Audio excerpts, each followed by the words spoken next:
Welcome to సేనా news. ప్రజా సమస్యలపై నిరంతర జిల్లాలోని అన్ని మండలాలను కరువు జిల్లాగా, కరువు మండలాలుగా ప్రకటించాలని కాపు నాడు రాష్ట్ర అధ్యక్షులు నారాయణస్వామి, రాయల్ మరియు రాయలసీమ బీసీ ఐక్యవేదిక అధ్యక్షులు కొట్టాల శ్రీరాములు సత్యసాయి జిల్లా కలెక్టర్ శ్యాంప్రసాద్కు గ్రీవెన్స్లో అర్జీ రూపంగా విన్నవించారు.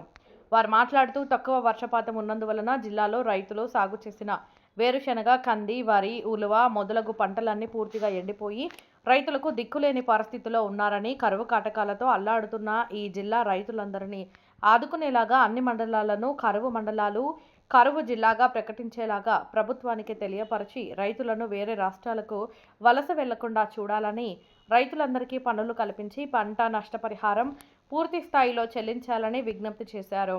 ఈ కార్యక్రమంలో జిల్లాలోని రైతులందరూ పాల్గొన్నారు. కానీ ఉలవ ఇలాంటి పంటలన్నీ వేస్తే అవి మధ్యలోనే ఎండిపోయి రైతులకు పూర్తి స్థాయిలో నష్టం జరిగింది. ఆ నష్టపరిహారము చెల్లించడానికి ఈ 12 జిల్లాలను కరువు జిల్లాలుగా ప్రభుత్వం ప్రకటించి వారికి నష్టపరిహారం చెల్లించాలి. అలాగే రైతులు కూలీలుగా మారి ఇతర రాష్ట్రాలకు వలసపోకుండా ప్రభుత్వం చూసుకోవాలని ముఖ్యమంత్రి గారికి విజ్ఞప్తి చేస్తున్నాం. అదే సత్యసాయి జిల్లాలో కలెక్టర్ గారికి కూడా రిప్రజెంటేషన్ ఇస్తున్నాం. ఈ రిప్రజెంటేషన్ను ముఖ్యమంత్రి గారు 12 జిల్లాల నుంచి ఇస్తున్నట్లుగా భావించి వెంటనే ఆయనకు కూడా మేము మెమరాండం సమర్పిస్తాము. ఎందుకంటే రైతులు అందరము కలిసి ఒకే తాటిపైకి వచ్చి ఈ 12 జిల్లాలను కరువు జిల్లాలుగా మండలాలన్నింటినీ ప్రకటించాలని సవినయంగా ముఖ్యమంత్రి గారికి పత్రికా రూపంగా విజ్ఞప్తి చేస్తున్నాం. అలాగే బీసీ సంఘం గ్రేటర్ రాయలసీమ అధ్యక్షులు శ్రీరాములు గారు కూడా మాట్లాడతారు. తర్వాత కాపునాడు స్టేట్ జనరల్ సెక్రటరీ